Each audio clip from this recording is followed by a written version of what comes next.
Hi friends, welcome to another video. Chennai Avadi பக்கத்தில் இருக்கக்கூடிய திருமுலை வாயில் அப்படிங்கிற ஒரு இடத்துல வந்து ஒரு அப்பார்ட்மெண்ட்ஸ்லேருந்து 2 சடலங்களை வந்து காவல்துறை வந்து மீட்டிருக்காங்க. யார் அந்த இறந்த 2 பேர், எப்படி அவங்க இறந்தாங்க அப்படிங்கிறத அந்த வீடியோவில் நம்ம பார்க்க போகிறோம். வேலூர் மாவட்டத்தை சேர்ந்தவங்க தான் எழில் சிந்தியா அப்படிங்கிற ஒரு பெண்மணி. இவங்களுக்கு வந்து 35 வயது ஆகுது. டைவர்ஸ் வாங்கிட்டு கணவனை விட்டு பிரிந்து அவங்களோட அப்பா கூட தான் வந்து வசித்து வந்தாங்க. அவங்க அப்பா பேர் வந்து சாம்வேல். அவருக்கு வந்து ஒரு 85 வயது ஆகுது. அவர் வந்து நெடுநாளாகவே வந்து டயபெட்டிக் நோயால் பாதிக்கப்பட்டிருந்தார். வேலூரில் இருக்கப்போ வந்து வேலூரில் வந்து நிறைய ட்ரீட்மெண்ட்ஸ்லாம் கொடுத்துருக்காங்க. பட் வந்து சரியாக அந்த ட்ரீட்மெண்ட் எதுவும் நடக்கலை. டயாலிசிஸ் பண்ணுற நிலைமைக்கு வந்து அவங்க அப்பாவோட உடல்நிலை வந்து வந்துருச்சு. ஸோ அவங்களுக்கு வந்து என்ன பண்ணுறதுன்னு தெரியாமல் அங்கேயே வந்து ட்ரீட்மெண்ட் கொடுத்துட்ருக்காங்க. எழில் சிந்தியா அவங்களுக்கு வந்து இன்ஸ்டாகிராம் மூலயமா ஒரு நபர் வந்து அறிமுகமாகறாரு. அவங்க 2 பேருக்குள்ளே வந்து நட்பு ஏற்படுது. அவரோட பேர் வந்து பார்த்திங்கன்னா சாம்வேல் எபினேசர். இவங்க அப்பா பேரும் வந்து சாம்வேல் தான். இவங்களுக்கு வந்து ஃப்ரெண்டாக ஒருத்தர் வராரு. அவர் தான் வந்து சாம்வேல் எபினேசர். அவருக்கு வந்து 34 வயது ஆகுது. அவர் வந்து ஒரு ஹோமியோபதி டாக்டர் அப்படின்னு சொல்கிறாங்க.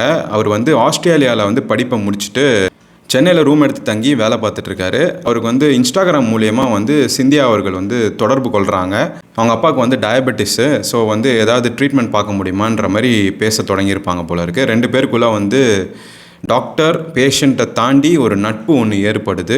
ரொம்ப பர்சனலாக பேச ஆரம்பிக்கிறாங்க. எங்கள் அப்பாவுக்கு வந்து உடம்பு சரியில்லை, ஸோ என்ன பண்ணலாம் ஏது பண்ணலான்றப்போ அவரும் வந்து நல்லா பேச ஆரம்பிக்கிறாரு.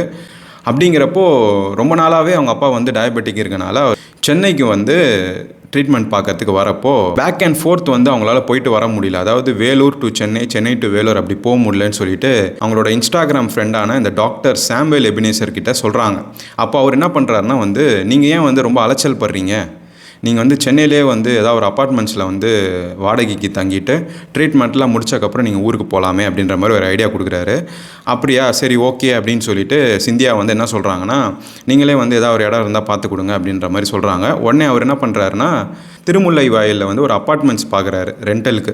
ஸோ ரெண்டலுக்கு பார்த்து அவங்கள வந்து கொண்டு வந்து இங்கே ஸ்டே பண்ண வைக்கிறாரு. February 2024 அவங்கள வந்து இங்கே கொண்டு வந்து ஸ்டே பண்ண வைக்கிறாரு.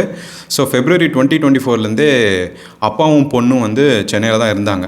எழில் சிந்தியாவும் சாம்வேல் எபினேசர் இவங்க 2 பேரும் வந்து லிவ் இன் ரிலேஷன்ஷிப்பில் இருந்ததாகவும் கூறப்படுது. 3 பேருமே அந்த ஃப்ளாட்டில் தான் வசிச்சுட்டு இருந்தாங்க அப்படின்ற மாதிரி சொல்கிறாங்க. செப்டம்பர் 2024 அப்போ என்ன ஆகுதுன்னா ட்ரீட்மெண்ட்லாம் கொடுத்துமே அவங்க அப்பா வந்து உடல்நலை குறைவாக வந்து இறந்துடுறாரு ஒரு கட்டத்தில். ஸோ இறந்த உடனே அவங்க அப்பா உயிரிழந்துட்டார் அப்படின்ட்டு ரொம்பவே வருத்தமாயிடுறாங்க சிந்தியா. ஸோ அவரோட ஃப்ரெண்டு, அதாவது டாக்டர் ஃப்ரெண்டான சாம்வேல் எபினேசர் கிட்ட சொல்கிறாங்க, இந்த மாதிரி வந்து எங்கள் அப்பா உடலை வந்து நான் என் சொந்த ஊருக்கு எடுத்துகிட்டு போயிடுறேன், அங்கே வச்சு நான் எல்லாமே செஞ்சு அவரை அடக்கம் பண்ணிடுறேன், அதுக்கு வந்து ஹெல்ப் பண்ணுங்க அப்படின்ற மாதிரி சொல்லியிருக்காங்க. 2 பேருக்குள்ளே வந்து வாக்குவாதம் ஏற்பட்டு ஒரு கட்டத்தில் வந்து சாம்வேல் எபினேசர் என்ன பண்ணுறாருன்னு பார்த்தீங்கன்னா சிந்தியாவை தள்ளி விட்டுறாரு. அப்போ தான் வந்து சிந்தியா வந்து கீழே விழுந்து அங்கேயே ஸ்பாட்டில் இறந்துடுறாங்க. இவருக்கு கையும் ஓடல காலும் ஓடல. ஆல்ரெடி வந்து அவங்க அப்பா இறந்து கிடக்கிறாரு. சிந்தியா அப்படின்றவங்களும் இவர் தள்ளி விட்டு இறந்துடுறாங்க. ஸோ அவருக்கு வந்து என்ன பண்ணுறதுன்னு ஒன்றுமே தெரியல. ஸோ அவர் வந்து தப்பிக்கணும்னு முடிவு பண்ணுறாரு. அப்போ என்ன பண்ணுறாருன்னு பார்த்தீங்கன்னா பெட்ரூமில் இறந்து கிடக்கிறாங்க சிந்தியா. ஸோ அவங்க அப்பாவையும் வந்து தூக்கிட்டு வந்து அதே பெட்ரூமில் போட்டுட்டு ஏசியை ஃபுல்லாக வச்சுட்டு என்ன பண்ணுறாருன்னா போயிட்டு கெமிக்கல்ஸ்லாம், அதாவது வந்து டீகம்போஸ் ஆகி பாடி ஸ்மெல் வரக்கூடாது அப்படிங்கிறதுக்காக வந்து கெமிக்கல்ஸை வந்து அந்த ரூம் ஃபுல்லாக தூவி விட்டு ஏசியை வந்து ஃபுல்லாக வச்சுட்டு வீடை க்ளோஸ் பண்ணிவிட்டு அவரோட சொந்த ஊரான காஞ்சிபுரம் ஓரிக்கை அப்படிங்கிற இடத்துக்கு அவர் போயிடுறாரு. இந்த சம்பவம் நடந்தது வந்து செப்டம்பர் 2024. January 30 அன்னைக்கு திருமுலை வாயில் போலீஸ் ஸ்டேஷனுக்கு வந்து கால் வருது. இந்த மாதிரி வந்து எங்களோட ஃப்ளாட்டில் ஒரு வீட்டிலேருந்து துர்நாற்றம் வீசிகிட்டு இருக்கு, அந்த வீடு வந்து 4 மாதமாக வீடு பூட்டி தான் இருக்குது, நீங்கள் கொஞ்சம் வந்து என்னென்னு பாருங்கள் அப்படின்னு சொல்லிட்டு சொல்கிறாங்க. அந்த சம்பவம் நடந்தது செப்டம்பர் 2024. போலீஸ்க்கு கம்ப்ளைண்ட் போனது வந்து January 30. ஸோ ஆல்மோஸ்ட் 4 months வந்து அந்த வீடு பூட்டியே இருந்திருக்கு. 4வது மாதம்தான் அந்த வீட்டிலேருந்து துர்நாற்றம் வெளியே வந்திருக்கு. ஸோ அதை வந்து போலீஸ் ஓப்பன் பண்ணி பார்க்குறப்போ மர்ம முறையில் வந்து அப்பாவும் பொண்ணும் ஒரு பெட்ரூமில் வந்து இறந்து கிடக்குறாங்க. அந்த ரூமில் வந்து பார்த்திங்கன்னா நிறைய ரசாயனத்தை கொட்டி வச்சுருக்காங்க. தட் இஸ் கெமிக்கல்ஸ், அதாவது டீகம்போஸ் ஆன பாடி ஸ்மெல்லு வெளியே வரக்கூடாதுங்கிறனால அந்த டாக்டர் பண்ணிட்டு போன வேலை அது. ஸோ என்ன ஆகுது அப்படின்னு பார்த்தீங்கன்னா யார் அந்த வீட்டுக்கு வந்து அடிக்கடி வந்துட்டு போனா அப்படிங்கிற மாதிரி வெளியில் எல்லாருக்கிட்டையும் விசாரிக்கிறப்போ ஒரு டாக்டர் ஒருத்தர் வருவார் அப்படின்னு சொல்லியிருக்காங்க. இந்த டாக்டர் யாருன்னு அப்படின்னு சர்ச் பண்ணி ஒரு தனிப்படை போலீஸை வச்சு அவரை வந்து ட்ரேஸ் பண்ணி போனதில் அவர் வந்து காஞ்சிபுரத்தில் ஓரிக்கை அப்படிங்கிற இடத்துல அவரோட சொந்த வீட்டில் போய் பதுங்கி இருந்ததாக கண்டுபிடிக்கிறாங்க போலீஸ்.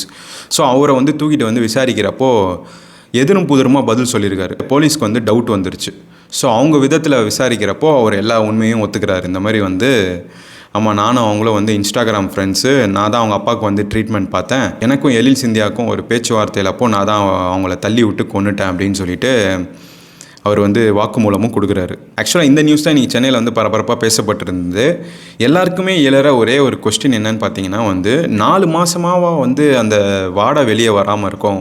இறந்து போனவங்க செப்டம்பரே இறந்துட்டாங்க. என்ன தான் ஏசி ஆனில் இருந்தாலும் அடிக்கடி கரண்ட்டு கட்டாக இருக்கலாம், இல்லைனா இபி பில் கட்டாமல் இருந்திருக்கலாம், இல்லை வாடகை, அந்த வீடு வாடகை வீடு. ஸோ வாடகை வந்து எப்படி கட்டினாங்க 3 மாதம் 4 மாதம், வாடகை விட்டவர் வந்து எப்படி அந்த வீட்டை வந்து 3 மாதமாக திறக்காமல் வச்சுருந்தாரு அப்படிங்கிற நிறைய கொஸ்டின்ஸ்லாம் இருக்குது. போலீஸ் இன்வெஸ்டிகேஷன் இப்போ தான் ஸ்டார்ட் ஆகிருக்கு. ஸோ இது வந்து ஒரு சூசைட் மர்டராக கூட இருக்கலாமா அப்படிங்கிற மாதிரி போலீஸ் இன்வெஸ்டிகேஷன் வந்து போயிட்டுருக்கு. இதுக்கப்புறம் தான் வந்து நிறைய விஷயங்கள் வந்து நமக்கு என்னங்கிறது தெரிய வரும். இதெல்லாம் ஒரு பக்கம் நடந்துட்டு இருந்தாலும் அப்பாவையும் பொண்ணையும் காணும்னு சொல்லிட்டு அவங்களோட உறவினர்கள் வந்து செப்டம்பர் மாதமே வந்து போலீஸ் கம்ப்ளைண்ட் கொடுத்துருக்காங்க. அதாவது மிஸ்ஸிங் பர்சன் கேஸ் வந்து ஃபைல் பண்ணியிருக்காங்க. எங்களோட ரிலேட்டிவ்ஸ் 2 பேரை காணும் அப்படின்னு சொல்லிட்டு. ஏன்னா வந்து சிந்தியாவுக்கு அம்மா கிடையாது, அப்பா மட்டும்தான். அவருக்கு தான் உடம்பு சரியில்லாமல் அவங்க ட்ரீட்மெண்ட் அப்படி இப்படின்னு இருந்தாங்க. அவங்க ஃபேமிலி மெம்பர்ஸ் வந்து சர்ச் பண்ணியிருக்காங்க, எங்கே 2 பேருமே காணும், ஃபோன் சுவிட்ச் ஆஃபில் இருக்குது, எங்கே போனாங்க அப்படின்ட்டு. செப்டம்பர் மாதமே வந்து மிஸ்ஸிங் பர்சன் கேஸ் வந்து ரிஜிஸ்டர் பண்ணி தான் வச்சுருந்தாங்க. ஸோ அந்த மிஸ்ஸிங் பர்சன் கேஸையும் இதையும் மேட்ச் பண்ணி பார்க்குறப்போ தான் வந்து இந்த டாக்டரை வந்து ட்ரேஸ் பண்ணி போகிறாங்க. அவரை பிடிச்சோன்னே நிறைய விஷயங்கள் வெளியே வருது. ஸோ இன்ஸ்டாகிராம் மூலிமா ஒருத்தர் அறிமுகமாகி அவர் மூலிமா எங்கள் அப்பாவுக்கு வந்து ட்ரீட்மெண்ட் பார்க்கலான்னு நினச்சிருப்பாங்க. அவங்க கடைசியில் அவங்க உயிரே போகணும்னு அவங்க நினச்சிருக்க மாட்டாங்க. ஸோ இந்த சம்பவத்தை பற்றி நீங்கள் என்ன நினைக்கிறீங்கன்ற உங்கள் கருத்தை வந்து கமெண்ட் செக்ஷனில் தெரியப்படுத்துங்க. எந்த ஒரு வலைத்தளமாக இருக்கட்டும் எல்லாருமே பார்த்து சேஃபாக யூஸ் பண்ணுங்கள். யாரையுமே வந்து உடனே ட்ரஸ்ட் பண்ணிடாதீங்க. And for more such videos subscribe to PaulsApp and follow our official Instagram page PaulsApp Official. I'll see you guys in the next video. Bye.